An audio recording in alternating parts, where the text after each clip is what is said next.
ആലപ്പുഴയിൽ 5 മെഡിക്കൽ വിദ്യാർത്ഥികളുടെ അതിദാരുണമായ മരണത്തിനിടയാക്കിയ ആ അപകടത്തിന് കാരണമായത് ആ സമയത്ത് റോഡിലേക്ക് വീണ ഒരു മരച്ചില്ലയായിരുന്നു എന്ന് ഒരു ദൃക്സാക്ഷി വെളിപ്പെടുത്തുന്നു.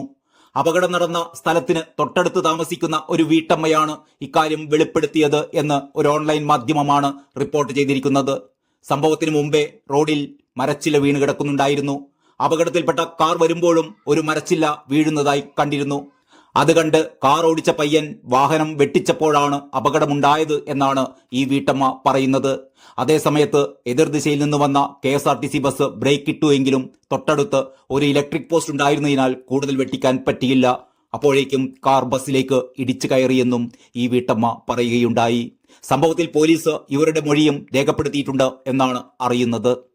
കളിചിരികളുമായി ഒരു യാത്ര പോയ സുഹൃത്തുക്കൾ, അവരിൽ 5 പേർ ഇനിയില്ല. 5 പേർ സാരമായ പരിക്കേറ്റ് ചികിത്സയിലുമാണ്. എന്നാൽ ഈ അപകടത്തിൽ നിന്ന് ദൈവം മാറ്റി നിർത്തിയ ഒരാളുണ്ട്.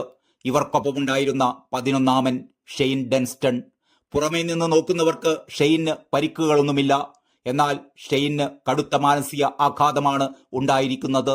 അത് മറികടക്കാനുള്ള ചികിത്സ നൽകുന്നുണ്ടെന്ന് മെഡിക്കൽ കോളേജ് അധികൃതർ അറിയിച്ചു. തിരുവനന്തപുരം മരിയനാട് സ്വദേശിയാണ് ഷെയ്ൻ. വാഹനത്തിലുണ്ടായിരുന്ന 11 പേരിൽ പരിക്കേൽക്കാതെ രക്ഷപ്പെട്ടത് ഷെയ്ൻ ഡെൻസ്റ്റൺ മാത്രമാണ്. ദുരന്ത സ്ഥലത്തെത്തിയ രക്ഷാപ്രവർത്തകർക്ക് ഷെയ്നും ഇതേ കാറിൽ ഉണ്ടായിരുന്നയാളാണ് എന്ന് മനസ്സിലായിരുന്നില്ല. ഗുരുതരമായി പരിക്കേറ്റവരെയും ചലനമറ്റവരെയും ആംബുലൻസിൽ കയറ്റിവിട്ട് എല്ലാവരും പിരിഞ്ഞുപോയി കഴിഞ്ഞപ്പോൾ അപകട സ്ഥലത്ത് ഷെയ്ൻ തനിച്ചായി. അതുവഴി വന്ന ഒരു വാഹനത്തിൽ കയറി ഹോസ്റ്റലിൽ തിരിച്ചെത്തി. ആരോടും ഒന്നും മിണ്ടാതെ മുറിക്കകത്ത് കയറി വാതിലടച്ചു. 10 പേരായിരുന്നു വാഹനത്തിലുണ്ടായിരുന്നത് എന്നാണ് ആദ്യം കരുതിയത്. എന്നാൽ വാഹനം ഓടിച്ച വിദ്യാർത്ഥിയുടെ മൊഴിയെടുത്തപ്പോഴാണ് ഷെയ്ൻ കൂടി വാഹനത്തിലുണ്ടെന്ന് മനസ്സിലായത്. പിന്നെ ഷെയ്നു വേണ്ടിയുള്ള അന്വേഷണമായി. ഹോസ്റ്റലിൽ ഉണ്ടെന്ന് കണ്ടെത്തിയതോടെ സുഹൃത്തുക്കൾ അവിടെ എത്തി. എന്നാൽ ആരോടും സംസാരിക്കാനാവാത്ത അവസ്ഥയിലായിരുന്നു ഷെയ്ൻ. ഇപ്പോൾ മെഡിക്കൽ കോളേജ് ആശുപത്രിയിലെ നിരീക്ഷണ വാർഡിലും ഷെയ്ൻ ആരോടും ഒരു വാക്ക് പോലും മിണ്ടുന്നില്ല. അവിടെ ഡോക്ടർമാരുടെ നിരീക്ഷണത്തിൽ കഴിയുകയാണ് ഷെയ്ൻ ഇപ്പോൾ.